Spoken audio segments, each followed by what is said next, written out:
What do you do when you suddenly lose someone? What are you capable of doing? And basically, how do you feel?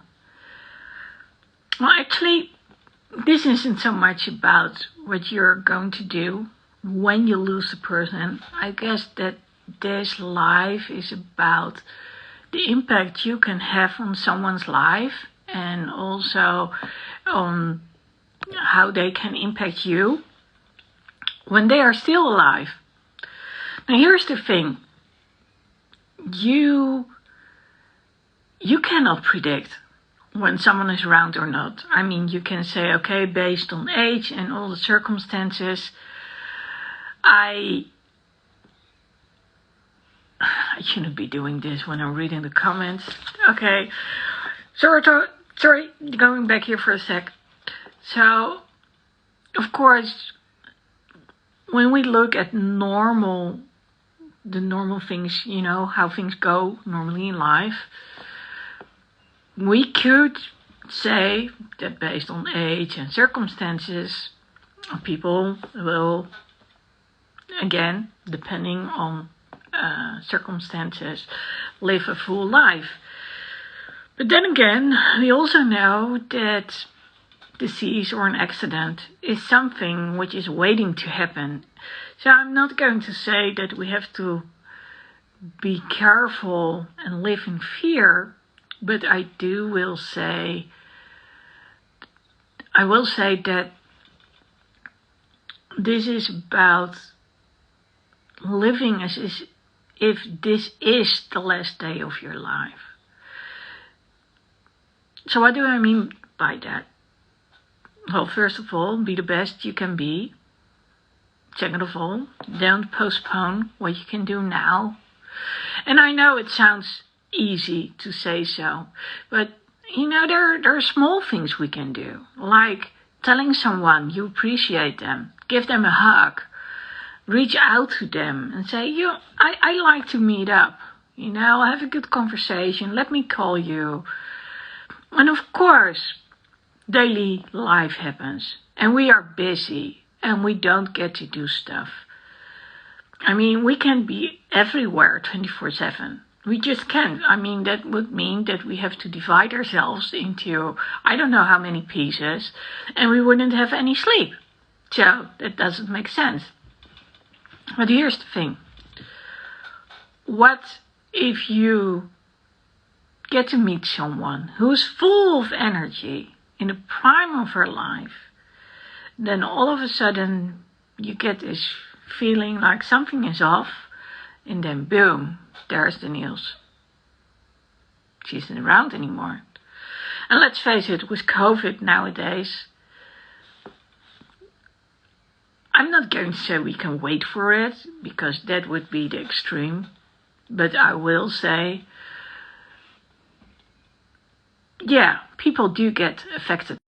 Today I was on this live and I heard them talking about someone, and I want to dedicate this live to her.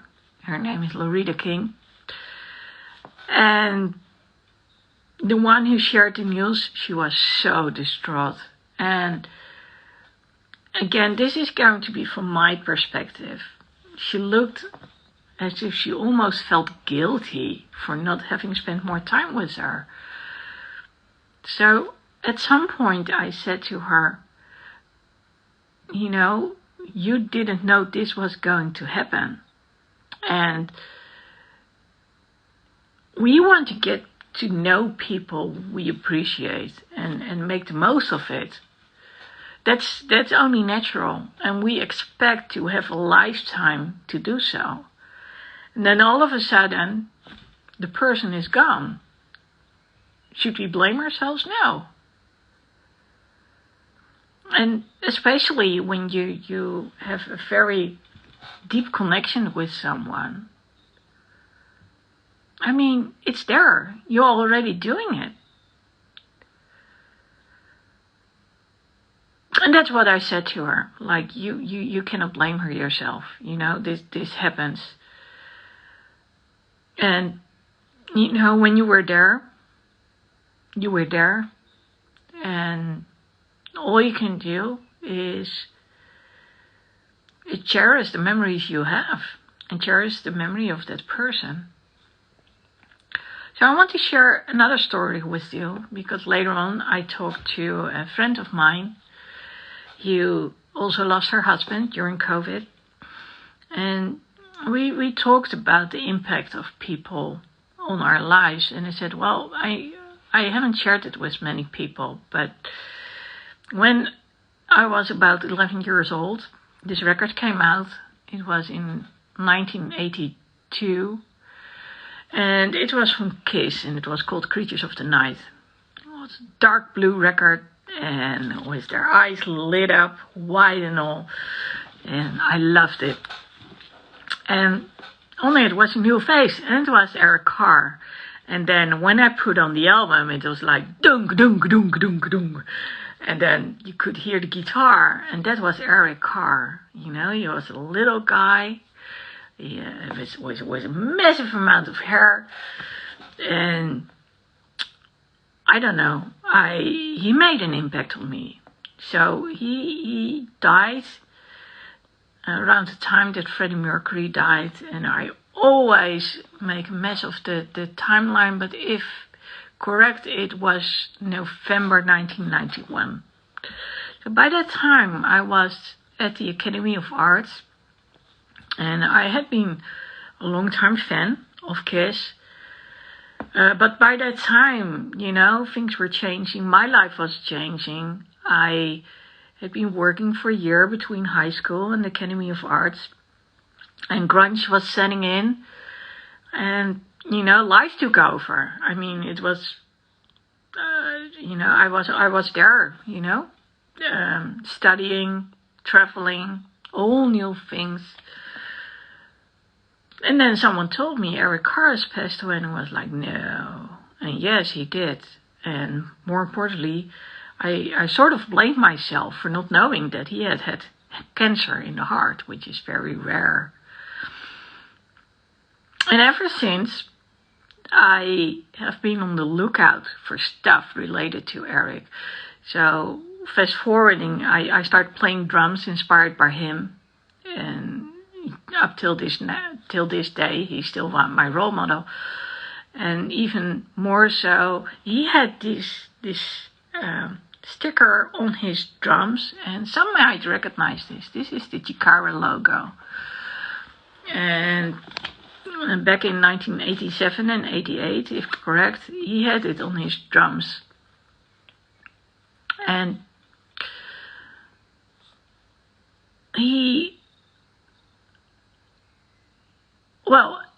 there was a meaning behind it. So I don't know if he was obsessed with the symbol, but it was on a number of records, and later on some bootlegs. And again, it was on his drums as well. And many people, when they see the symbol, they practically, if they are a Kiss fan, they know I'm one too. And my company name stems from Chikara. And because there were so many people out there using that brand name, I added 2 C's, which later were short for courage and confidence. They weren't at first, but later on, that's what they meant. And so right up till this day, and it's 30 years later, I'm still dreaming every once in a while that I'm walking around. Usually it's in the same mall, and I'm going the same route, going into this store, which has all this memorabilia and bootlegs of people, and I'm looking for stuff related to Eric Carr, you know, bootlegs, videos, you name it. And that's the feeling that I had when Bunny, that's her name, was sharing the news about Loretta. It was like, okay, it feels like she missed out on something. And of course she does, because we miss out on spending time with the ones we care about, the ones we love, the ones we appreciate. And it's always devastating when someone all of a sudden just is ripped out of our life. So what I want to share with you, besides these stories, is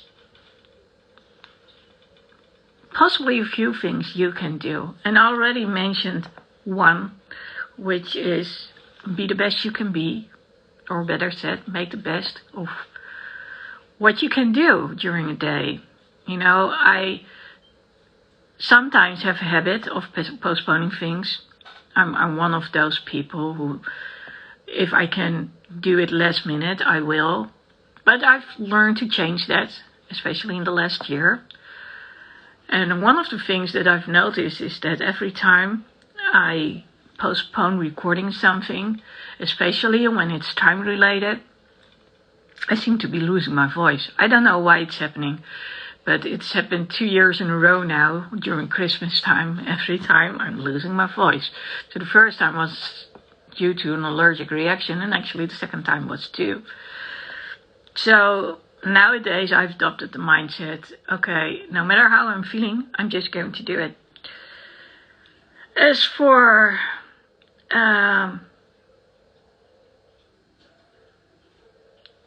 you know, you can't catch up. You can't start doing things in a rapid speed. I mean, there are only so many hours in a day, and of course we don't know what's going to happen. So don't ever blame yourself for not having done certain things. And again, of course, you can always reach out to people, especially when you know something is off and you haven't heard for a long while, or when you do speak to them or know they're around daily. You know, just say hi and appreciate you, hugs, love, or what are you doing, you know, just the little things. And that brings me to my third point actually, and it is tell them you love them and appreciate them. And like I said, be the best you can be. You know, right now I'm like half a century old. I don't like it. I don't like talking about it, but it's the way it is. And growing up, I always said I'm not going to be over 50. It's just not going to happen. Well, now I'm that age, and of course, a sense of urgency has set in. And it started right before my birthday. And, you know, still at times it makes me feel uncomfortable. And I realized I want to leave a legacy out there for generations to come, so they dare to speak up and speak out. And by the way, what I'm doing right now is also being a voice for other people who have lost their loved ones or people they really appreciate and they do not know how to deal with it. So my heart is with you if that's the case.